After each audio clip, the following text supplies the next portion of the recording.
है ना। और यहीं से मैं यहीं पे लिख देता हूँ, बाद में सब चीज़ों को मैं समराइज करूंगा कि जो अल्फा एंगल है आपको पता है ये परपेंडिकुलर है, ये बेस है, तो हम यहाँ से टेन अल्फा इक्वल टू ये भी लिख सकते हैं, परपेंडिकुलर बाई बेस।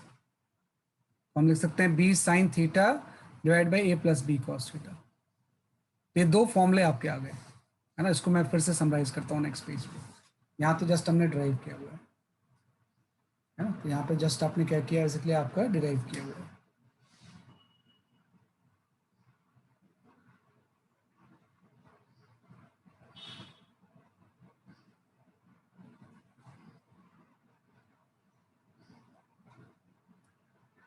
क्योंकि इसमें कॉस थीटा यूज हो रहा है, इसलिए इसको लॉ ऑफ कोसाइन भी कई बार बोलते हैं, है ना, कि इसको हम क्या बोलते हैं, बेसिकली आपका लॉ ऑफ कोसाइन है।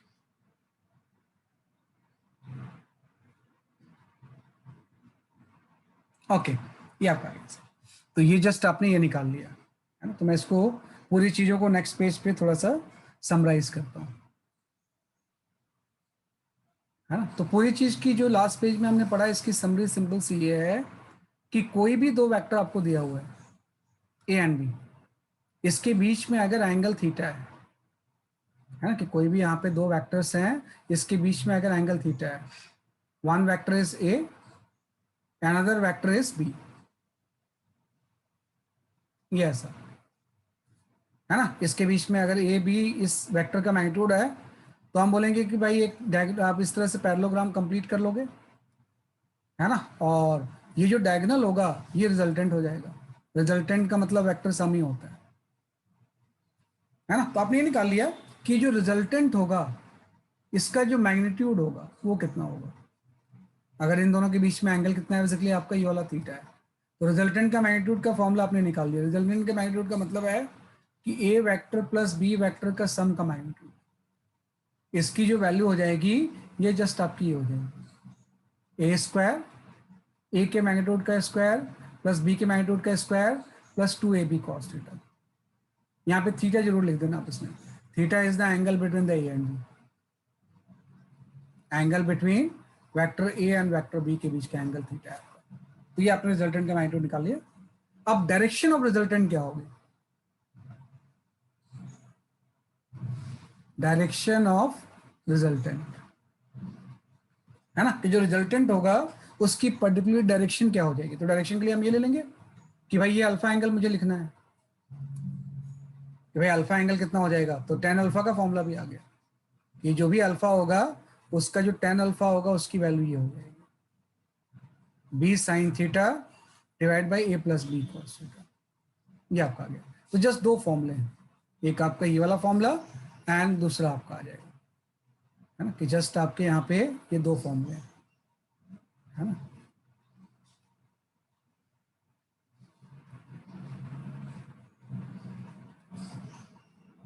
है ना, कि जस्ट आपने यहाँ पे दो फॉर्मूले कर लिए, है ना, एक यह फॉर्मूला आ गया, दूसरा आपका ये फॉर्मूला आ गया, है ना, ये आपने कर लिया। तो इसी फॉर्मूले के ऊपर बेसिस सारी चीजें यहाँ की, है ना, क्या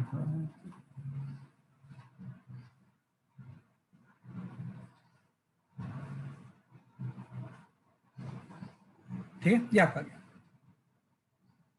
ये आपने निकाल लिया। अब इसी में थोड़ा सा ना हम कुछ एनालिसिस करते हैं, है ना, कि एनालिसिस ये करते हैं कि अगर ए और बी का मैग्नीट्यूड सेम हो, फर्स्ट केस आ गया, इसी फॉर्मूले के ऊपर एनालिसिस करना है आपने। तो फर्स्ट केस ये आ गया, इफ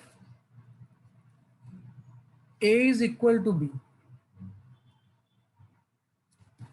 अगर ए और बी का मैग्नीट्यूड सेम हो जाए, है ना, तो उस केस में रिजल्टेंट कितना होगा। तो निकाल लेंगे इस केस में, अगर ए और बी का मैग्नीट्यूड हो सेम होगा, तो हम यहाँ पे ए प्लस बी का जब मैग्नीट्यूड लिखेंगे ऐसे, है ना, कि कितना होगा ये, भाई ए और बी का मैग्नीट्यूड सेम है, देखो मैं वेक्टर सेम नहीं बोल रहा हूँ, इसका मतलब हो जाएगा कि magnitude of A and B are same, magnitude is same, not direction, direction तो अभी भी थीटा एंगल पे दोनों है। तो इसका जो मैग्नीट्यूड हो जाएगा इसमें और बी को सेम कर देंगे हम, तो अल्टीमेटली ये फॉर्मूला थोड़ा सा रिड्यूस होकर डिफरेंट फॉर्म में आ जाएगा। ये आपका हो जाएगा ए स्क्वायर प्लस ये भी ए स्क्वायर हो गया, प्लस आपका हो गया 2a square into cos theta, है ना। तो अल्टीमेटली पूरे से आपका ए कॉमन आ गया, और यहाँ पे आपका आ गया अंडर रूट ऑफ टू भी कॉमन आ गया, 1 प्लस कॉस थीटा आ गया। लेकिन हमेशा ध्यान रखना कि अंडर रूट के फॉर्म में चीज़ें अच्छी नहीं लगती। तो आपने एक फॉर्मूला पढ़ा था कॉस 2 थीटा का, ट्रिग्नोमेट्री में मैंने आपको बताया हुआ है कि कॉस 2 थीटा जो होता है ना, ये 1 माइनस 2 साइन स्क्वायर थीटा हो जाता है, या इसमें ये आ जाएगा 2 कॉस स्क्वायर थीटा माइनस 1 होता है। ये आपने फॉर्मूला मैंने लिखवाया था। तो जैसे cos 2 theta 2 cos square theta minus 1 हो गया, अगर कॉस थीटा होगा तो उसका हाफ हो जाएगा, 2 थीटा से थीटा हो गया, तो कॉस थीटा की वैल्यू आपकी हो जाएगी 2 cos square theta by 2 minus 1। इसको आप यहाँ पुट कर दो। तो जैसे हम यहाँ पे पुट करेंगे, ये आपका आ जाएगा A under root of 2 into 1 plus, और ये आपका आ जाएगा 2 cos square theta by 2 minus 1। ये आपका ऐसा है, तो -1 + 1 कैंसिल हो गया, और यहाँ से अंडर रूट हट जाएगा, है ना। तो अल्टीमेटली ये आ जाएगा आपका 2a कॉस थीटा बाई 2। तो किसी भी दो वेक्टर का रिजल्टेंट a प्लस बी का जो सम है, मैग्नीट्यूड है, वो 2a कॉस थीटा बाई 2 हो जाता है, बशर्ते कि a और b का मैग्नीट्यूड क्या हो, बेसिकली आपका सेम हो गया, है ना। तो ये भी एक फॉर्मूला है कि अगर a और b इक्वल है तो सिंपल से 2a कॉस थीटा बाई 2 आ जाएगा। और उस केस में हम एंगल भी निकाल सकते हैं कि tan अल्फा की वैल्यू कितनी होगी। यहाँ से tan अल्फा भी आ जाएगा, आप लिख दोगे a साइन थीटा, क्योंकि a और b तो सेम है, डिवाइड बाई आपका हो जाएगा a plus a cos theta, है ना। तो a तो हर जगह से कैंसिल हो गया, यहाँ पे आ गया साइन थीटा, और a को हम कॉमन ले लेंगे तो 1 प्लस कॉस थीटा आ जाएगा। सेम वही चीज कि 1 प्लस कॉस थीटा की जगह पे हम ये पुट कर सकते हैं। तो अल्टीमेटली यहाँ पे जो साइन थीटा होगा उसको आप ये लिख सकते हो 2 sine theta by 2 cos theta by 2, क्योंकि जो साइन 2 थीटा की वैल्यू होती है, अगर किसी को नहीं भी पता है तो उसको थोड़ा सा आप जान लेना, ये 2 साइन थीटा कॉस थीटा होती है। तो साइन थीटा अगर लिखेंगे तो theta by cos theta by 2 आ जाएगा, और यहाँ पे ये चीज आपकी, ये तो कैंसिल हो चुका है, सॉरी ये नहीं है, यहाँ पे हम यहाँ पे इस सेम फॉर्मूला यूज कर लेंगे तो 1 भी कैंसिल हो जाएगा। तो यहाँ पे आपका आ जाएगा 2 कॉस स्क्वायर थीटा बाई 2, तो यहाँ से 2 कैंसिल हो गया, है ना, एक कॉस भी कैंसिल हो गया पावर इसकी। तो यहाँ से tan अल्फा की वैल्यू जो आ जाएगी ना, वो आपकी आ जाएगी tan थीटा बाई 2 के, मतलब अल्फा जो होगा वो थीटा बाई 2 हो जाएगा। अल्फा इक्वल टू क्या हो जाएगा, थीटा बाई 2। ये जो अल्फा होगा वो किसके इक्वल हो जाएगा, इसलिए आपके थीटा बाई 2 के। इसका मतलब ये हो गया कि अगर ए और बी सेम है तो रिजल्टेंट एंगल बाइसेक्टर पे होगा। ये एंगल बाइसेक्टर कोई जरूरी नहीं है कि बीच से दिखता हुआ जा रहा है, लेकिन ये अल्फा और थीटा माइनस अल्फा अलग अलग होंगे, ये angle bisector is not necessary.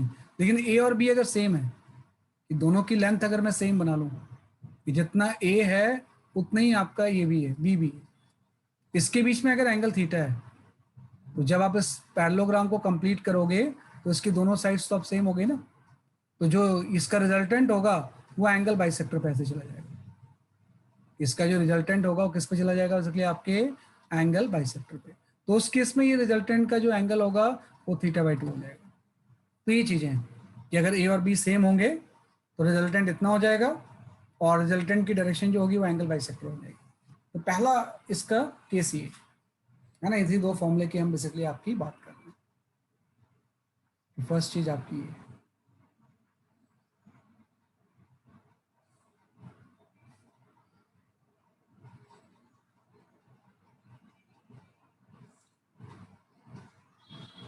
तो ये थोड़ा सा डिस्कशन आप ध्यान रखना कि मैग्नीट्यूड सेम होगा तो क्या होगा। थोड़े से ट्रिको मैंने यूज किया है, मेनली ये दोनों फॉर्मूले, जो कि मैंने लास्ट क्लास में आपको बताया भी था, I have explained in the last class. तो फर्स्ट केस तो ये आ गया, है ना, इसको लिखवा दो।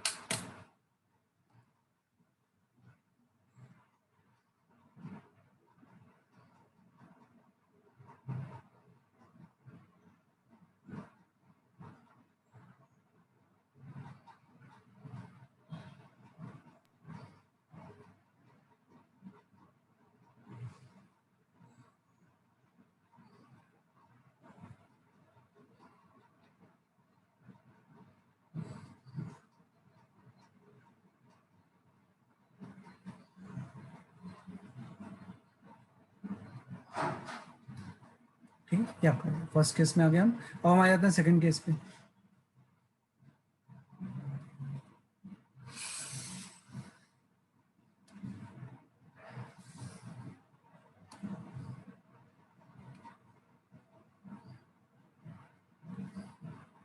है ना। सेकंड केस में आ जाओ।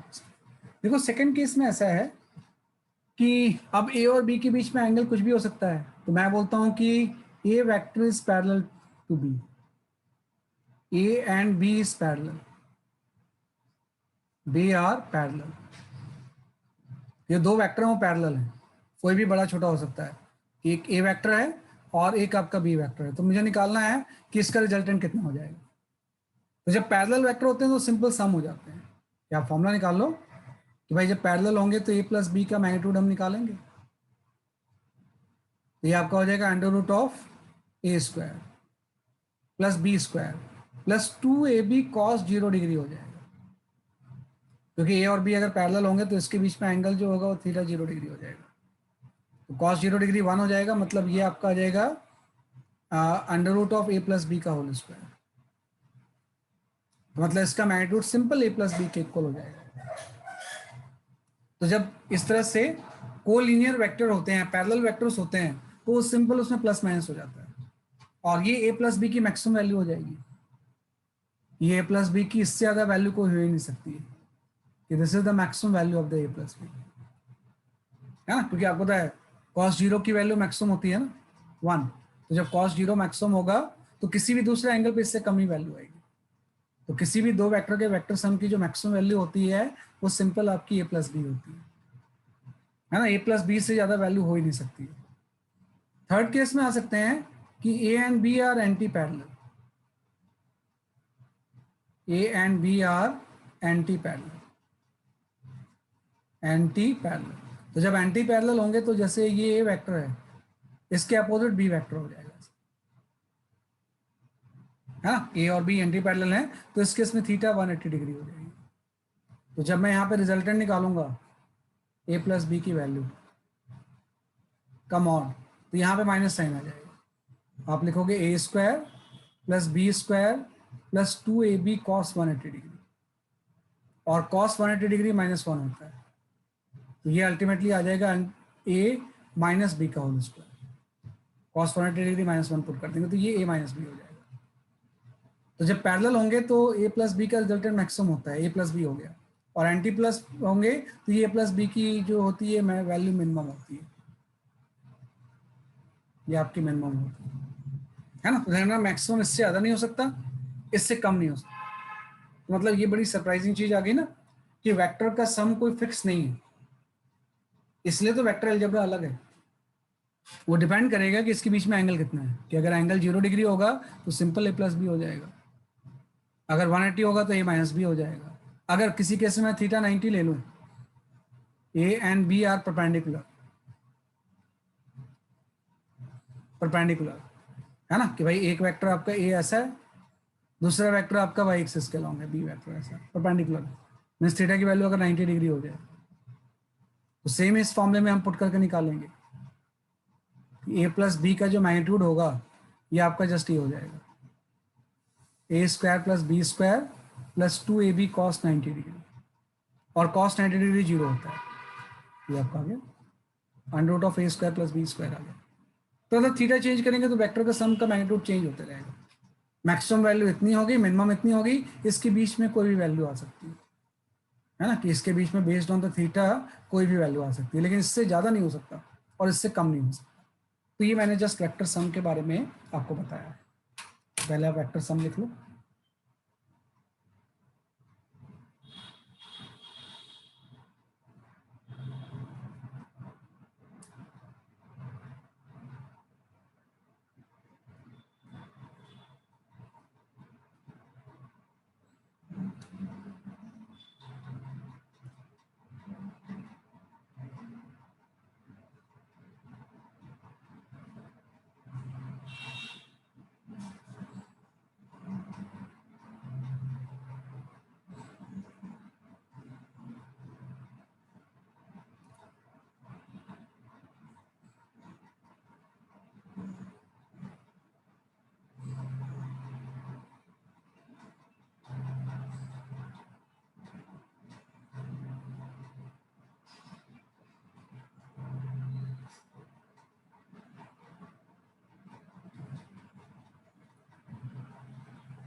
ठीक है, तो ये थोड़े से इसके डिस्कशन केसेस आपको जानने चाहिए, है ना, किसके डिस्कशन केसेस थोड़े से आपको जानने चाहिए।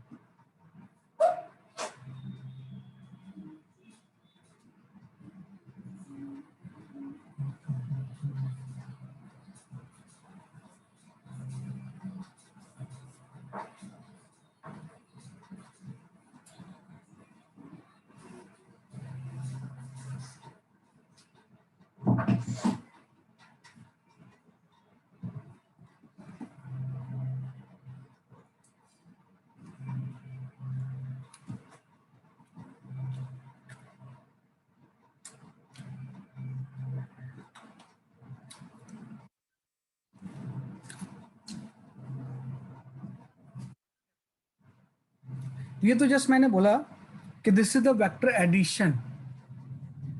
भैया आपने बोला वेक्टर एडिशन की हम बात कर रहे हैं कि भाई वेक्टर जब ऐड होंगे तो आपका इस तरह से हो जाएगा, है ना, कि वेक्टर एडिशन में जस्ट आपको ये दो फॉर्मूले यूज करने हैं, है ना, बाकी सारी चीजें तो इसी में वैल्यूज पुट करके आ जाएगी, है ना, कि बाकी सारी वैल्यूज क्या होंगी, इसी में वैल्यूज पुट करके आएंगी। अब हम आ जाते हैं जो नेक्स्ट चीज है आपकी, दैट इज योर, हाँ, अब हम आ जाते हैं बेसिकली आपके वेक्टर सब्ट्रैक्शन का, कि दो वेक्टर का सब्ट्रैक्ट कैसे करेंगे हम इस रूल को यूज करके, वेक्टर सब्ट्रैक्शन, है ना। अगेन आपका सिचुएशन वही है कि दो वेक्टर के बीच में एंगल जो है वो थीटा है, तो मुझे अब ए प्लस बी नहीं निकालना है, बल्कि मुझे निकालना है ए माइनस बी कितना होगा। ए प्लस बी तो हम निकाल चुके हैं, भाई ये पैरेललोग्राम आपने कंप्लीट कर लिया, और जैसे आपने पैरेललोग्राम कंप्लीट किया तो ये डायगोनल आपका ए प्लस बी हो जाएगा, ये वाला डायगोनल जो होगा वो ए प्लस बी हो जाएगा, है ना। ए माइनस बी दूसरा डायगोनल होता है, वेक्टर सब्ट्रैक्शन कोई अलग चीज थोड़ी होती है। Vector subtraction is the addition of negative vector,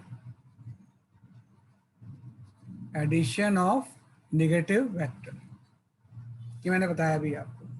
भाई ये एडिशन ऑफ नेगेटिव वेक्टर तो होगा, तो अगर ये ए और ये बी है, तो ये डायगोनल अगर ए प्लस बी है, तो ये जो दूसरा वाला डायगोनल जो होता है माइनर डायगोनल, मेजर डायगोनल तो ए प्लस बी हो गया, ये चीज ए माइनस बी हो जाती है, बस हो गया। ये पैरेललोग्राम लॉ में अगर major diagonal A plus B है, तो जो माइनर डायगोनल होगा वो क्या हो जाता है, बेसिकली आपका ए माइनस बी हो जाता है। अब इस ए माइनस बी का मेन चीज है, हम मैग्नीट्यूड निकालें कैसे, कि ए माइनस बी की लेंथ कितनी होगी। तो हम निकाल सकते हैं बहुत इजली। आप देखो कि ए और माइनस बी में क्या एंगल है, आप यहाँ पे एकदम ध्यान से देखना मैं क्या कर रहा हूँ। भाई ए वेक्टर आपका ये था, बी वेक्टर आपका ये है, तो ए और बी के बीच में एंगल तो आपने थीटा बोला हुआ है, लेकिन जब हम माइनस करेंगे तो बी को उल्टा कर देंगे ना, तो बी को उल्टा करेंगे तो बी एंगल बी इस तरफ आ जाएगा माइनस बी, तो आप देखो ए और माइनस बी के बीच में एंगल जो होगा ना वो 180 माइनस थीटा हो जाएगा। तो जब आप ए माइनस बी लोगे तो यहाँ पे थीटा नहीं लोगे फॉर्मूले में, बल्कि उसकी जगह पे 180 माइनस थीटा ले लोगे, 180 माइनस थीटा लेके सॉल्व कर लो। तो जब हम ए माइनस बी का मैग्नीट्यूड निकालेंगे तो हम अभी भी वही लिखेंगे, हम लिखेंगे A square plus B plus 2ab cos theta नहीं, बल्कि यहाँ पे कॉस 180 माइनस थीटा आ जाएगा। जहां भी थीटा फॉर्मूला में आपने यूज किया था उस थीटा की जगह पे आप 180 माइनस थीटा ले आओगे, क्योंकि ए और बी के बीच में अगर एंगल थीटा है तो ए और माइनस बी के बीच में जो एंगल होगा ना वो 180 माइनस थीटा हो जाएगा, और कॉस 180 माइनस थीटा जो होता है ना वो माइनस कॉस थीटा होता है, माइनस कॉस थीटा होता है, तो यहाँ पे एक माइनस साइन आ जाएगा बस। तो भाई ए माइनस बी का जो मैग्नीट्यूड होगा वो ए स्क्वायर प्लस 2ab, यहाँ माइनस साइन आ जाएगा, माइनस 2ab कॉस थीटा हो जाएगा, है ना, कि क्या हो जाएगा एक्चुअली आपका माइनस 2ab कॉस थीटा हो जाएगा। मैं बताता हूँ इसने, अभी वेट करो इसे, कि second diagonal A minus B कैसा हो जाएगा। तो मैंने बस बताया था आपको उस दिन भी कि भाई ये ए माइनस बी कैसे हो जाएगा, ये माइनस बी जो होगा वो आप ट्राइंगल लॉ से ही बता सकते हैं इसे, इसको हम ट्राइंगल लॉ से ही क्या बोल सकते हैं, इसलिए आपका ए माइनस बी, जैसे ये ए है और आपने ये बोला बी है, और आपने बोला ये जो चीज़ है ना ये आपकी ये कोई डिफरेंस है डी वेक्टर। तो आप देखो डी वेक्टर आप निकालोगे ट्रायंगल लॉ से कैसे निकालोगे, बी बी में डी ऐड होगा तो ए के इक्वल हो जाएगा ना। तो यहाँ पे बी वेक्टर में अगर डी वेक्टर ऐड होगा तो ये ए वेक्टर के इक्वल हो जाएगा, है ना। कि बी में अगर ए वेक्टर ऐड होगा तो ए वेक्टर किसके इक्वल हो जाएगा, डी वेक्टर के। तो यहाँ से डी की वैल्यू किसके इक्वल हो जाएगी, ए माइनस बी हो जाएगा। वही चीज़ यहाँ पे भी लिख दिया मैंने, है ना, कि ट्रायंगल लॉ को ही मैंने इस तरह से लिख दिया इसमें। यहाँ पे वो तो होता ही है कि जब दो वेक्टर इस तरह से होते हैं कॉन्करेंट, एक ही पॉइंट से ऑरिजिनेट होते हैं, तो ये वाला वेक्टर जो होता है ए माइनस बी होता है, दोनों के टिप को ज्वाइन करने वाला डिस्प्लेसमेंट वेक्टर। ये आपका कैसे, तो यहाँ पे माइनस साइन आ जाएगा, A square plus B square minus 2ab cos theta हो जाएगा। इसी में अगर रिजल्टेंट का एंगल मुझे निकालना है तो उसमें भी चेंज हो जाएगा। जब आप tan अल्फा लिखोगे तो b साइन 180 माइनस थीटा लिख दोगे, डिवाइड बाई आपका हो जाएगा a plus B cos 180 minus theta, है ना। a plus B cos 180 minus क्या हो जाएगा, इसलिए आपका थीटा हो जाएगा। तो साइन 180 माइनस थीटा तो साइन थीटा ही रहता है, तो ये बी साइन थीटा हो जाएगा, ये माइनस हो जाता है तो यहाँ पे a minus B cos theta हो जाएगा, है ना। ये क्या हो जाएगा, इसलिए आपका a minus B cos theta हो जाएगा, है ना।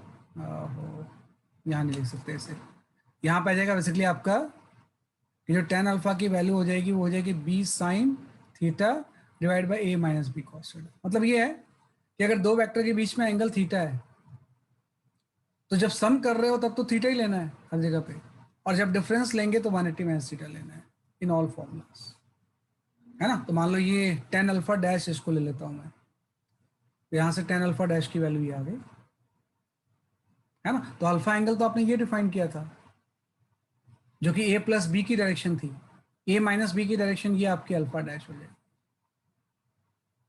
या बीटा ले लो आप, इससे ज़्यादा अच्छा रहेगा, जो tan बीटा होगा, है ना, बीटा ले लो आप इससे। तो ये वाला जो एंगल होगा बीच में ये बीटा हो जाएगा, है ना, कि बीच में जो ये एंगल होगा ये क्या हो जाएगा, इसलिए आपका बीटा हो जाएगा इस तरह से।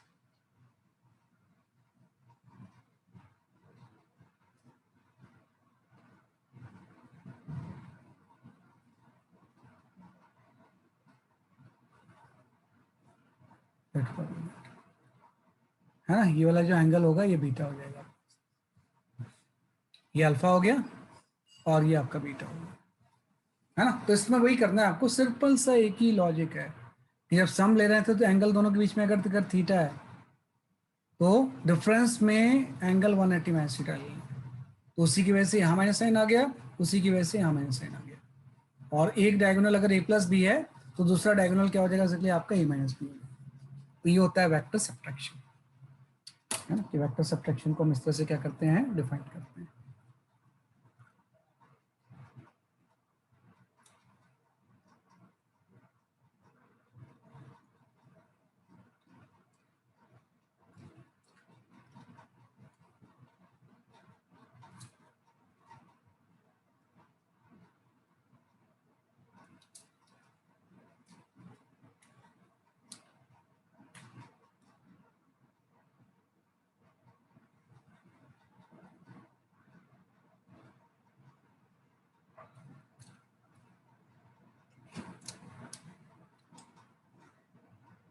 ये आपका गया राइट। अब यहाँ पे भी थोड़ा सा एक केस बस पढ़ लेना, है ना, इसमें एक ही केस होता है, जैसे इसमें तो 3-4 केस मैंने बता दिए, a माइनस बी में बस एक ही केस होता है कि अगर a इक्वल टू बी होगा तो इस केस में क्या होगा, है ना, कि जो a इक्वल टू अगर b होगा तो what will happen in this case, है ना। तो वो थोड़ा सा हम केस डिस्कस कर लेते हैं, है ना। वेक्टर सब्ट्रैक्शन में we study only one case, if a equal to b, कि अगर सेम मैग्नीट्यूड हो दोनों वेक्टर का, सेम मैग्नीट्यूड, है ना, तो हम a माइनस बी का मैग्नीट्यूड कितना हो जाएगा, a माइनस बी का मैग्नीट्यूड हम फॉर्मूला यूज करेंगे, हम लिख देंगे a square plus A square plus 2a square cos, अब थीटा नहीं क्योंकि 180 माइनस थीटा निकाल रहे हैं तो 180 माइनस थीटा हो गया, where theta is the angle between the A and B. तो इसको भी थोड़ा सा आप सिंप्लीफाई कर लो, ये तो बाहर आ गया, अंडर रूट ऑफ यहाँ पे आपका आ गया 2 कॉमन आ गया, एंड 1 माइनस कॉस थीटा आ गया। अब आप थोड़ा सा ध्यान रखना, जब आप ये कॉस 2 थीटा का फॉर्मूला लिखते हो ना, तो इसको दो फॉर्म में हम लिख सकते हैं। या तो हम इसको लिखते हैं 2 कॉस स्क्वायर थीटा माइनस 1, या हम लिखते हैं 1 minus 2 sine square theta. Purpose वही होता है कि ये 1 कैंसिल होना चाहिए।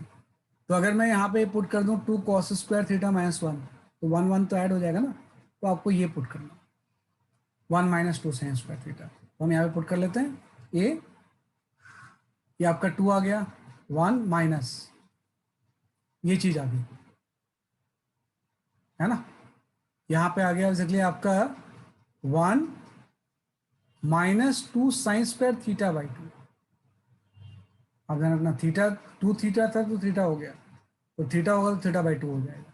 तो आप देखो यहाँ से 1 और माइनस 1 अब कैंसिल हो जाएंगे, है ना। और ऑब्वियसली बात है यहाँ से 2 बाहर आ गया, तो ये 2 ए साइन थीटा बाई 2।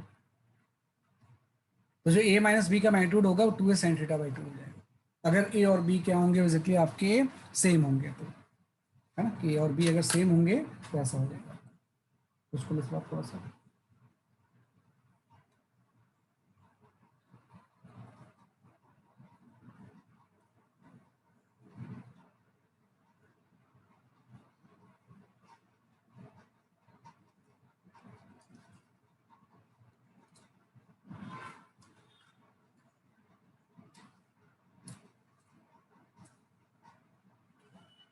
है, तो जब a इक्वल टू बी था तो उसमें कॉस थीटा बाई 2 आता था,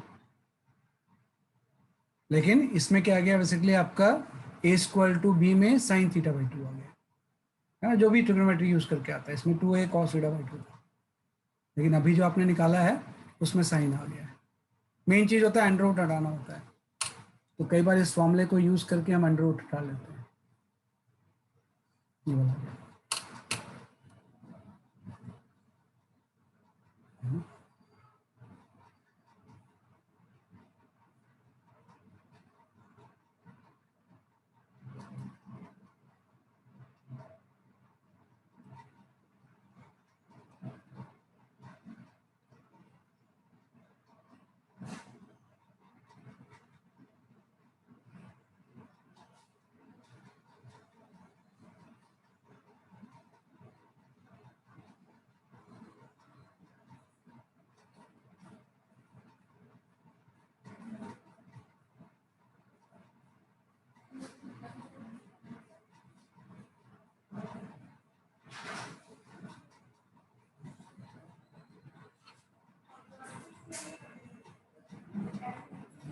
ठीक है, ये आपका एक्सरसाइज।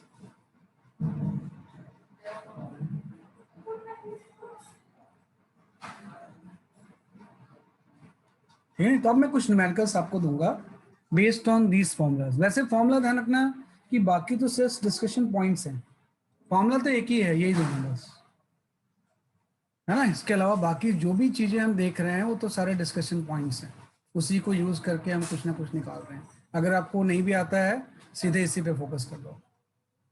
बस वही है, जब a प्लस बी लेना है तो थीटा लेना है, a माइनस बी लेना है तो 180 माइनस थीटा लेना है।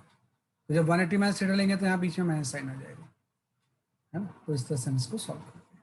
तो इसी दो फॉर्मूले से, इसी को हम एनालिटिकल मेथड बोलते हैं या लॉ ऑफ कोसाइन बोलते हैं, ये आपका कैसे, है ना। तो I will share few numericals, उसको जरा सा ध्यान से समझ के आंसर दो।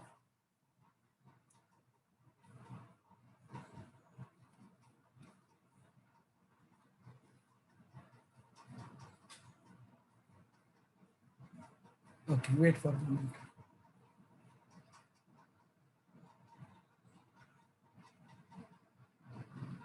कहाँ से आ गया मिरर वर्ड, कहाँ से आ गया।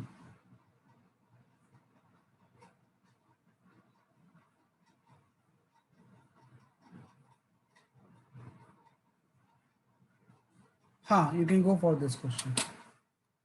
एक एक करके हम सारे करेंगे, क्योंकि पहले इसको कर लो। इसमें जो भी आंसर आ रहा है मुझे मैसेज करके इसका आंसर दो।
हाँ, नव्या आंसर इज करेक्ट। सब लोग दो आंसर।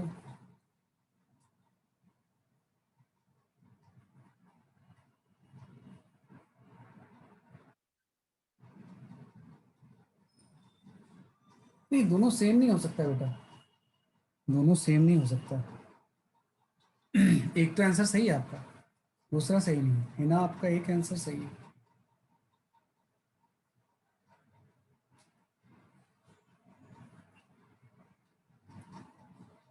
हाँ, स्नेहा सही है आपका आंसर।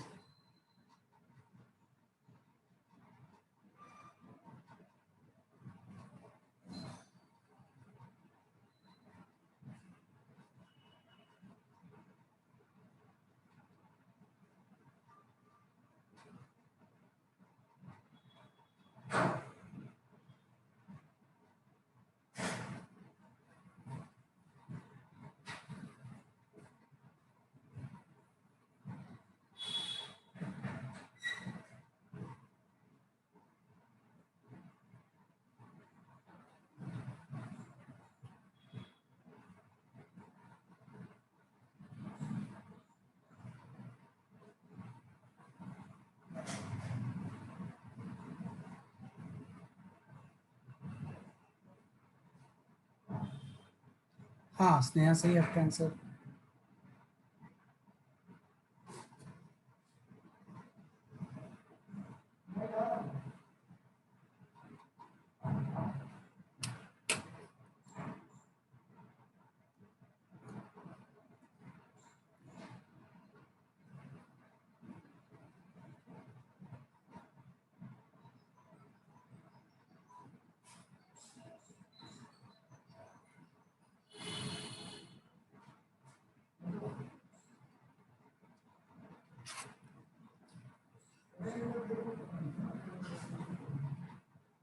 हाँ, Divashmita, your answer is correct for first part.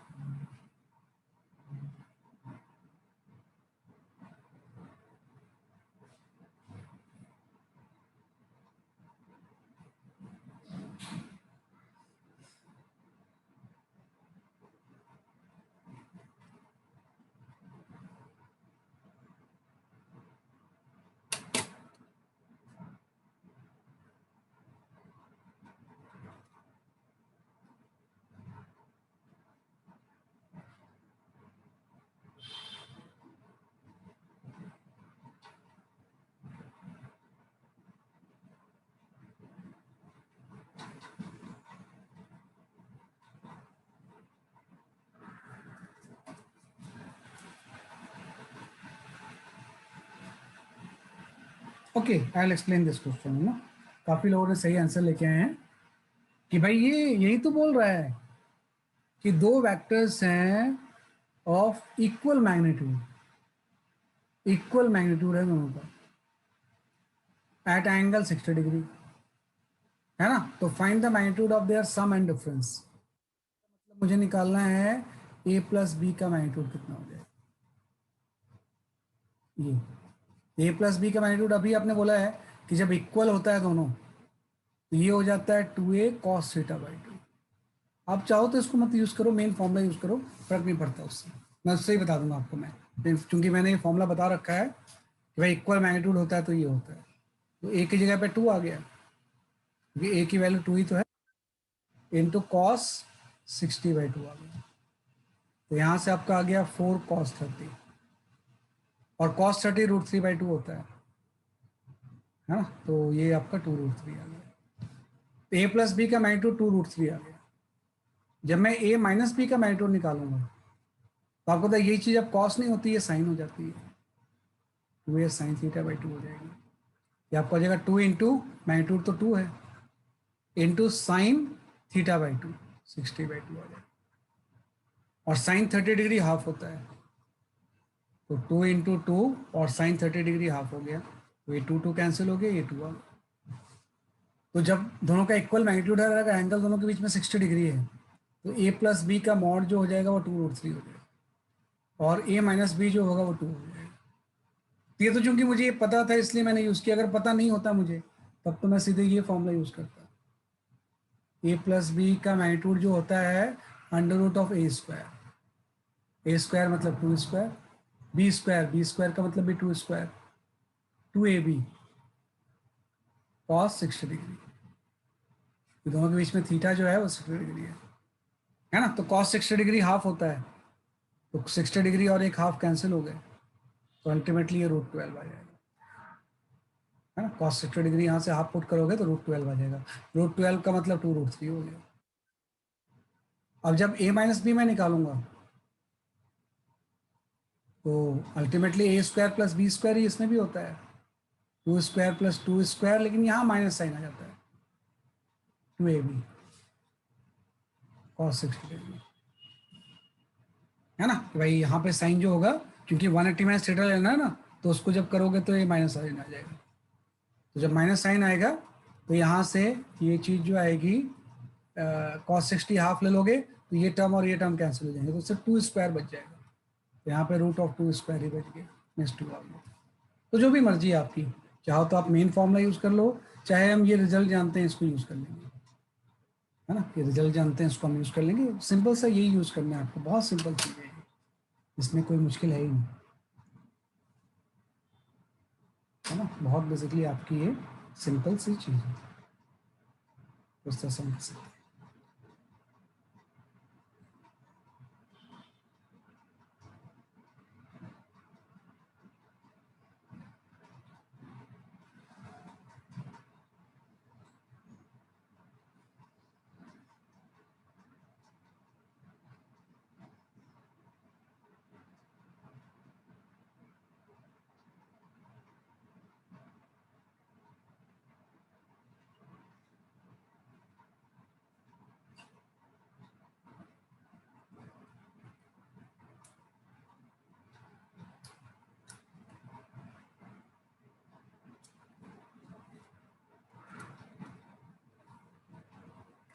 ठीक है, ये आपका आएगा इस तरह से, हम इसको इस तरह सॉल्व कर सकते हैं।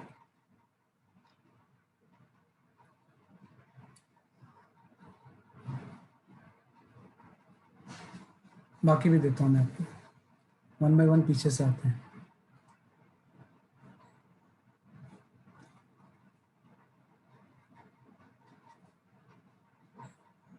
हाँ, ये क्वेश्चन मुझे बहुत अच्छा लगता है।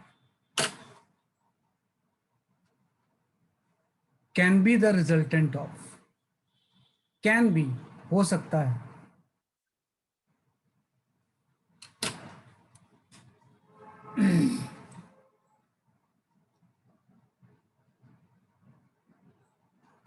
रिजल्टेंट का मतलब a प्लस बी होता है।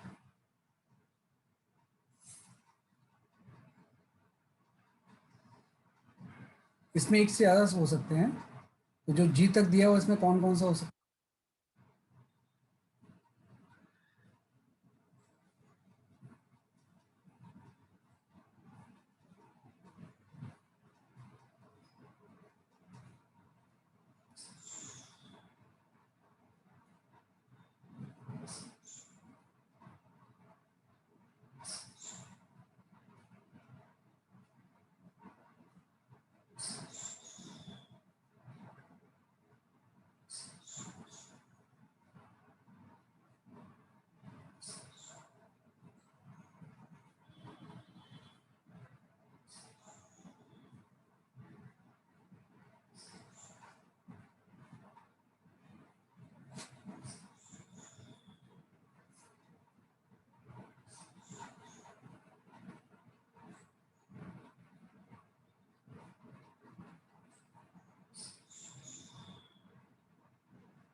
कौन सा हो सकता है और कौन सा नहीं हो सकता है, विच कैन बी बोल रहा है ये।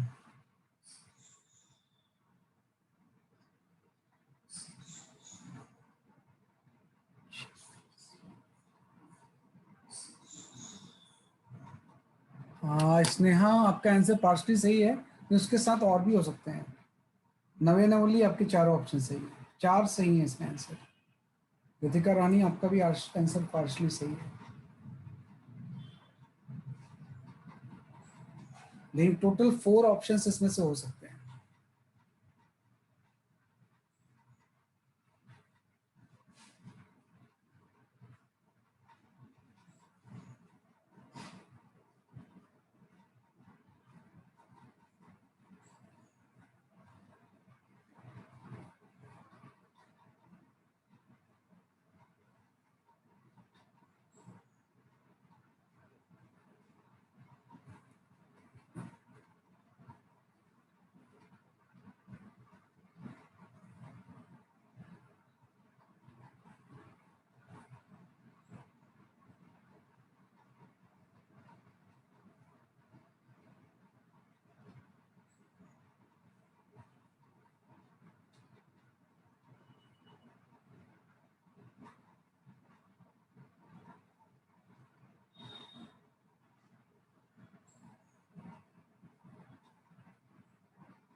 भाई सब लोग ट्राई करो।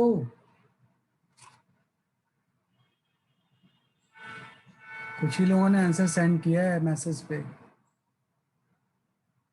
देखो अभी तो मैंने बताया कि कोई भी दो वेक्टर का जब रिजल्टेंट होता है, ध्यान रखना रिजल्टेंट का मतलब हो जाएगा ए प्लस बी का मैग्नीट्यूड। ये तो अभी मैंने बताया कि जब दो वेक्टर के बीच में एंगल 0 डिग्री हो, तो उस टाइम ए प्लस बी का जो मैग्नीट्यूड होता है वो मैक्सिमम होता है। और ये जो मैक्सिमम वैल्यू होती है ये सिंपल ए प्लस बी के इक्वल हो जाती है। हाँ खुशी कुमारी, और answer is absolutely all right. और जब ये थीटा 180 डिग्री होगा, तो ये कॉस 0 डिग्री की वैल्यू मैक्सिमम होती है, तो ये भी मैक्सिमम हो जाएगा। और कॉस 180 डिग्री मिनिमम होता है -1, तो उस टाइम ये भी मिनिमम हो जाएगा। ए प्लस बी का मैग्नीट्यूड मिनिमम हो जाएगा और इसकी वैल्यू हो जाएगी सिंपल ए माइनस बी, है ना। कि ये कितना हो जाएगा, इसलिए आपका ए माइनस बी हो जाएगा। ठीक है नहीं, तो इसके अकॉर्डिंग आपको करना है। एक फोर्स 6 न्यूटन है और एक 4 न्यूटन है, तो जो रिजल्टेंट की मैक्सिमम वैल्यू होगी, है ना, वो आपकी सिंपल 6 + 4 हो जाएगी, मीन्स 10। और ए प्लस बी की जो मिनिमम वैल्यू होगी वो सिंपल दोनों माइनस हो जाएंगे, 6 - 4 मीन्स 10, है ना। तो इसके अकॉर्डिंग आपको आंसर देना है। हिना परवीन सही है आपका आंसर, है ना। तो किसी वेक्टर का जो सम होता है ना, ए प्लस बी जो होता ए प्लस बी का जो मैग्नीट्यूड होता है ना, या इसी को रिजल्टेंट बोलते हैं, तो हम बोलेंगे resultant lie between A plus B and A minus B, है ना, इंक्लूडिंग दीज वैल्यूज। ये भी हो सकती है, इंक्लूडिंग दीज वैल्यूज। रिजल्टेंट जो होगा ए प्लस बी और ए माइनस बी के बीच में लाई करेगा। और ये भी हो सकते हैं, तो आप देखो दो भी चीज होगी और 10 से ज्यादा तो हो ही नहीं सकती कभी भी, क्योंकि ये तो मैक्सिमम होता है। तो 10 से ज्यादा 11 तो हो नहीं सकता कभी भी, है ना। लेकिन 10 हो सकता है, ए प्लस बी हो सकता है, 10 हो सकता है। ए माइनस बी 2 है, तो 2 हो सकता है, लेकिन 2 से कम नहीं हो सकता। तो 2 से कम यहाँ पे 1 है, तो ये हो ही नहीं सकता। ये 0 है, ये भी नहीं हो सकता। इसके अलावा बाकी सारे पॉसिबल है, कि भाई दोनों का रिजल्टेंट 2 भी हो सकता है, दोनों का रिजल्टेंट 10 भी हो सकता है ना। 10 और 2 के बीच में कोई वैल्यू हो सकती है, 8 भी हो सकता है ना, 7 भी हो सकता है। तो इसका जो आंसर है that is the B, C, E and G, ये हो सकते हैं रिजल्ट।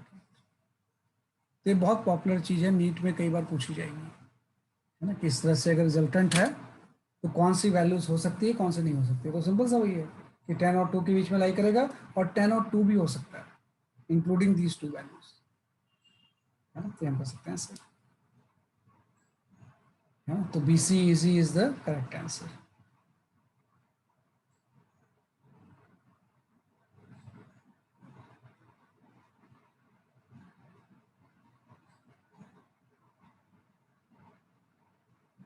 ठीक है, तो हम कर सकते हैं sir.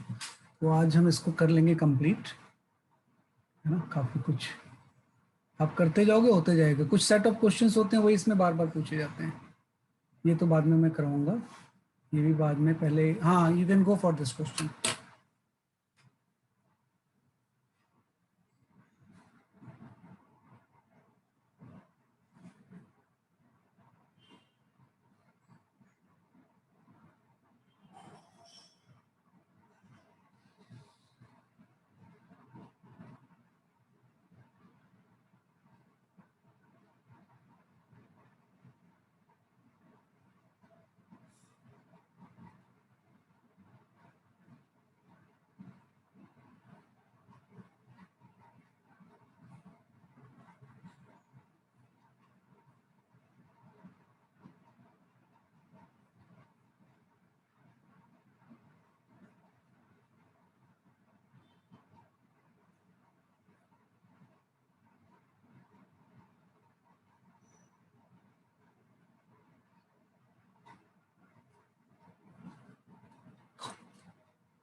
Prem Kumar, your answer is correct.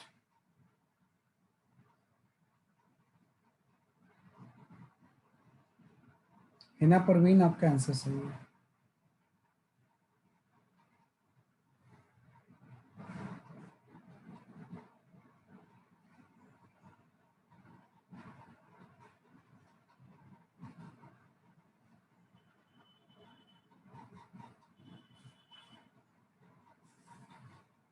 नव्या सही है, खुशी कुमारी आपका आंसर सही है। सब लोग ट्राई करो।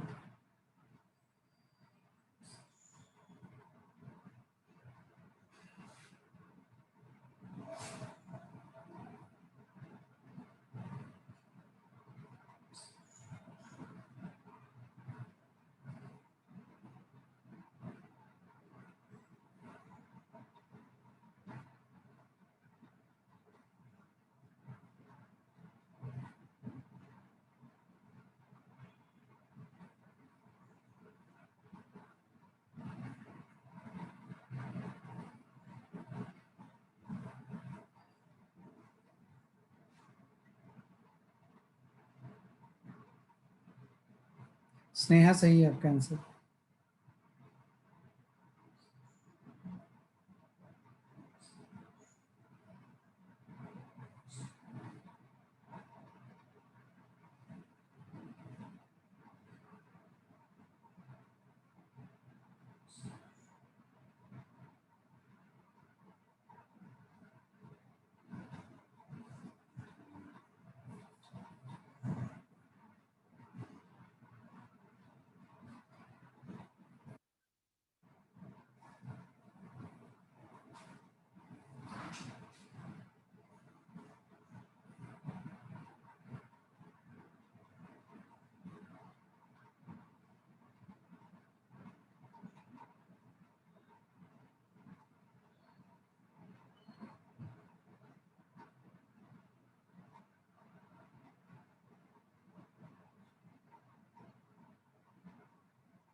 ठीक है, इसमें ऐसा बहुत ज़्यादा कुछ सोचने का नहीं था, इजली हम कर लेंगे। भाई ए प्लस बी का मैग्नीट्यूड जो है इक्वल हो जाएगा ए माइनस बी के। ए प्लस बी का जो मैग्नीट्यूड हो जाएगा वो कितना हो जाएगा, A square plus B square plus 2ab cos theta, है ना, ये तो होता है ए प्लस बी का जो मैग्नीट्यूड होगा, है ना, कि आपका हो जाएगा 2ab कॉस थीटा का under root where theta is the angle between the a and b is equal to the magnitude of a minus b। magnitude of the a minus b हो जाएगा a square plus b square minus 2ab cos theta. अब ये दोनों equal हैं तो squaring कर देंगे, है ना, तो स्क्वायरिंग करेंगे तो जस्ट आपको ये आ जाएगा a square plus b square plus 2ab cos theta equal to आपका हो जाएगा a square plus b square minus 2ab cos theta. तो ए स्क्वायर कैंसिल हो गया, बी स्क्वायर भी कैंसिल हो गया, इसको इधर ले जाओ आप, तो 4ab cos theta equal to 0 आ गया, है ना। अब ये ए और बी तो 0 हो नहीं सकता है, यहाँ पे क्या चीज 0 हो जाएगा, cos थीटा 0। cos थीटा 0 होने का मतलब थीटा की वैल्यू 90 डिग्री, तो angle between A and B 90 degree आपका, बस ऐसे कर देंगे। वही चीज़ है कि भाई ये वाला टर्म जब 0 हो जाए तो दोनों इक्वल हो जाएंगे ना, है ना, इसी माइनस और प्लस का तो डिफरेंस है। तो अगर ये वाला टर्म 0 हो जाए तो ये तभी 0 हो गया जब थीटा की वैल्यू कितनी होगी, 90 डिग्री। तो विल गेट योर आंसर, है ना, ध्यान कर सकते हैं ऐसे, है ना। तो ऐसे सारे क्वेश्चंस अभी हम करेंगे आज, उसको पहले आप लिख लो।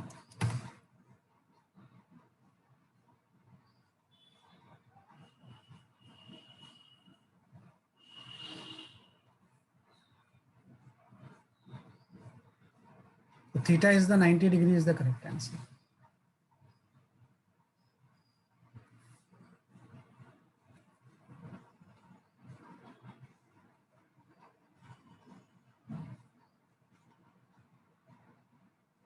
हाँ, you can go for this question, ये भी अच्छा क्वेश्चन है।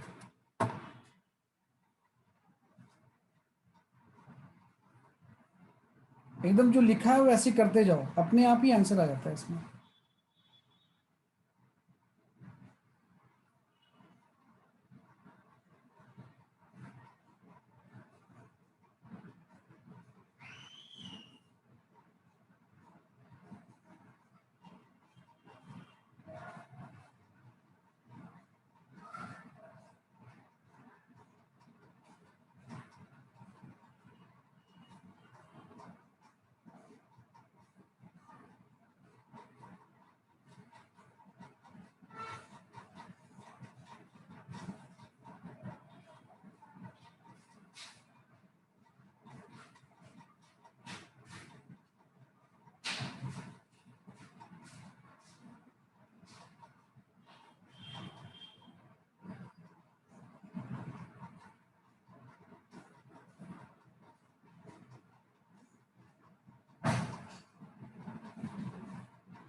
हाँ ये आंसर नहीं है बेटा, थोड़ा एकदम ध्यान से करो, आ जाएगा ये। बड़ा पॉपुलर क्वेश्चन है ये।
फॉर्मूला तो एक ही यूज होगा, जो रिजल्टेंट का फॉर्मूला होता है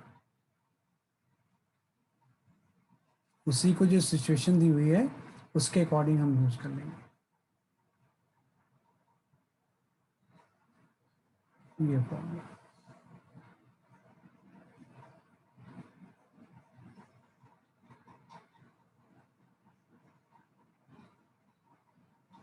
खुशी कुमारी, और answer is correct.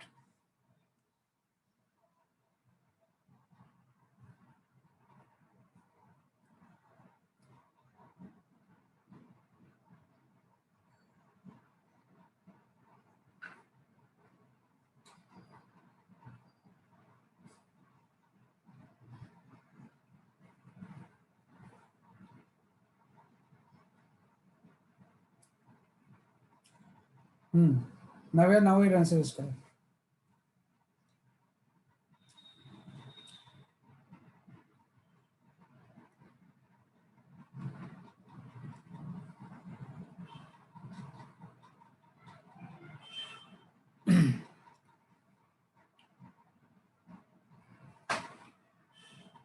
Hina, your answer is correct. Very good.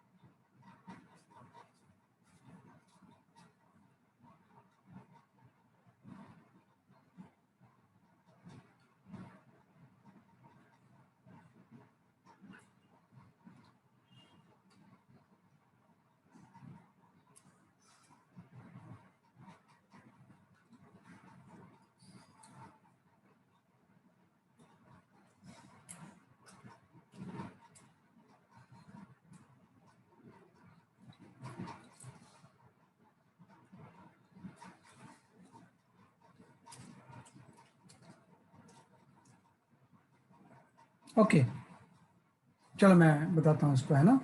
काफी लोगों के आंसर सही हैं। Correct answer is 120 degree. दोनों वेक्टर के बीच में एंगल 120 डिग्री हो, है ना। कि 120 डिग्री का मतलब वेक्टर के बीच में एंगल कोई फर्स्ट क्वाड्रेंट में हो जरूरी थोड़ी है। दो वेक्टर ऐसे भी हो सकते हैं, है ना। एक ए वेक्टर है, दूसरा बी वेक्टर है, ऐसा भी हो सकता है, दो वेक्टर, है ना। ये इसका रिजल्टेंट हो सकता है। तो इसके बीच में एंगल तो ऑब्ट्यूज भी हो सकता है। तो इस केस में ऑब्ट्यूज एंगल ये 120 डिग्री आ रहा है। इसने बोला है कि resultant of 3p and 2p is R. इस फॉर्मूले से मैं यहाँ से लिख सकता हूँ कि जो आर स्क्वायर होगा ये आपका हो जाएगा 3p square plus 2p square equal to twice of A B, 3p into 2p cos theta. Cos theta मुझे नहीं पता है कि इन दोनों वेक्टर के बीच में एंगल है कितना, तो मैंने पहले लिख लिया कि भाई इस फॉर्मूले के according A square plus B square plus 2ab cos theta से आर स्क्वायर की वैल्यू ये आ गई, है ना। अब इसने बोला फर्स्ट वेक्टर को हम डबल कर देते हैं तो रिजल्टेंट वेक्टर भी डबल हो जाता है। मतलब फर्स्ट वेक्टर जो 3p था, इसको अगर मैं 6p कर दूं तो जो रिजल्टेंट था वो r से 2r हो जाता है। मतलब ये हो गया कि अब जो वेक्टर हो गया वो 3p एंड 2p नहीं है, बल्कि अब वेक्टर आपका है 6p एंड 2p। तो सेम फॉर्मूला यूज कर लेते हैं, अब रिजल्टेंट 2r हो गया, 2r स्क्वायर। अब 3p नहीं 6p था, ये सेकंड वेक्टर तो वैसे ही है, 2 into 6p into 2p cos theta. दो इक्वेशन आ गई। अब इस इक्वेशन को आपको सॉल्व करना है ना। चेक करो सॉल्व करके cos थीटा क्या आ रहा है आपका आंसर में, है ना। एक बार cos थीटा आ गया उसके बाद का हो सकता है कि आपको अगर नहीं आ रहा तो कोई बात नहीं, उसके बाद की तो फिर वो मैथमेटिकल चीज़ें हैं, लेकिन एटलीस्ट इसको सॉल्व करके आपका cos थीटा आना चाहिए। हाँ तो भाई जो पहला इक्वेशन है इसको मॉडिफाई करके हम लिख सकते हैं 9p square plus 4p square, है ना। मतलब ये 13p स्क्वायर हो गया, 9 प्लस 4 13p स्क्वायर हो गया यहाँ पे। तो आर स्क्वायर की वैल्यू होगी 13p स्क्वायर, है ना। प्लस ये हो गया 6 into 2 12p square into cos theta. ये आपका हो गया 2 का स्क्वायर मतलब 4r स्क्वायर इक्वल टू ये 36 एंड 4 40p स्क्वायर हो गया plus 12 24p square cos theta आ गया, है ना। अब इसमें पहले इक्वेशन में 4 से मल्टीप्लाई कर दो आप और दोनों को माइनस कर दो। पहले इक्वेशन को 4 से मल्टीप्लाई करके दोनों को माइनस कर देंगे तो काम हो जाएगा ना आपका। तो 4r स्क्वायर और 4r स्क्वायर तो जीरो आ गए, यहाँ पे कैंसिल हो गए, है ना। 52 माइनस 40 यहाँ पे 12p स्क्वायर आ गया, है ना। ये 52 माइनस 40 और यहाँ पे 48 minus 24 plus 24p square into cos theta आ गया। तो आप इसकी बात है कि यहाँ से कॉस थीटा की वैल्यू अगर मैं निकालूं ये पी स्क्वायर तो कॉमन आके जीरो के नीचे आ जाएगा, तो कॉस थीटा की जो वैल्यू आ जाएगी वो -12/24 हो जाएगी। मीन्स आपके पास आ गया कि कॉस थीटा की वैल्यू जो होगी वो -12 होगी। अब ये तो आप निकाल लोगे, है ना। ये तो जो कंडीशन दी थी मैंने ये फॉर्मूला यूज किया, ये चीज आ गया। बड़ा फेमस क्वेश्चन है ये आपके स्कूल में भी कई बार आता है, आता ही आता है, पक्की बात है कि भाई 3p एंड 2p का रिजल्टेंट r था तो आपने r लिख लिया, 3p को आपने 6p कर दिया तो 6p एंड 2p का रिजल्टेंट 2r था, ये आ गया। फिर इस तरह से दो इक्वेशन आ गए, पहले को 4 से मल्टीप्लाई करके सब्ट्रैक्ट कर दिया, तो यहाँ से कॉस थीटा की वैल्यू -12 आ गई। अब यहाँ पे ट्रिग्नोमेट्री आ गया, अगर कॉस थीटा -12 हो तो थीटा कितना हो। तो यहाँ पे एक फॉर्मूला आपने पढ़ा था कि जो कॉस 90 प्लस थीटा होता है ये माइनस साइन थीटा होता है, इसको यूज करेंगे। तो अगर मैं यहाँ पे ऐसा लिख दूं ना कि कॉस 90 प्लस 30 इक्वल टू हो जाएगा minus sine 30, means minus sine 30 की वैल्यू -12 हो जाएगी।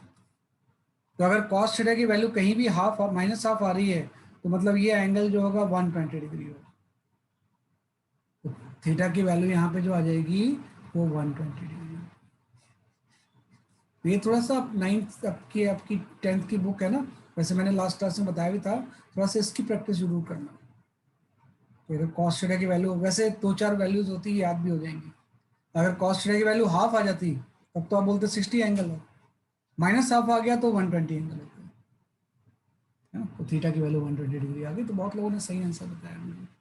तो theta is the 120 degree is the correct answer, क्योंकि नीट में वेक्टर एज ए टॉपिक आपके उसमें है, आप ध्यान रखना। आईआईटी में क्या है, वेक्टर कोई सिलेबस में नहीं है, वेक्टर का फिजिक्स में यूज होता है। नीट एक ऐसा एग्जाम है जिसमें वेक्टर एज ए सिलेबस में दिया हुआ है कि वेक्टर है, तो उसमें वेक्टर के क्वेश्चंस आते हैं, है ना। तो ये बड़ी इंपॉर्टेंट चीज़ है। है ना। तो जो कंडीशन दी हुई है एक ही फॉर्मूला है, उसको यूज करके हम सॉल्व कर लेंगे, इसकी कोई बड़ी चीज तो होती नहीं है ना।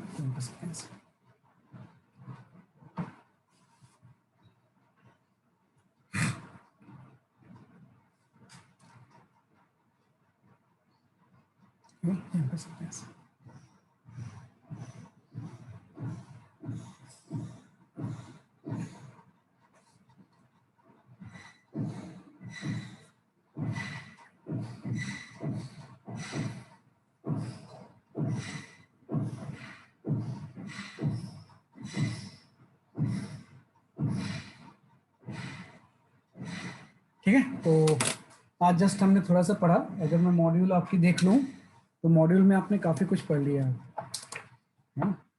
आपको ये मॉड्यूल नहीं है, आपका मॉड्यूल कहाँ गया?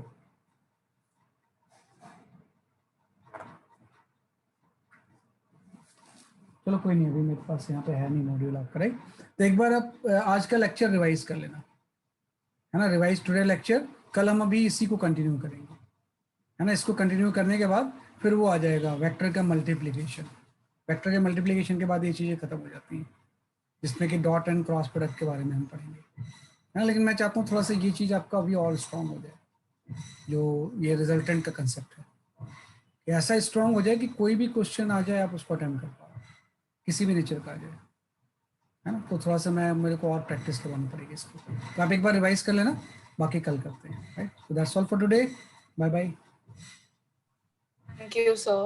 Bye bye. Thank you, sir. Bye bye.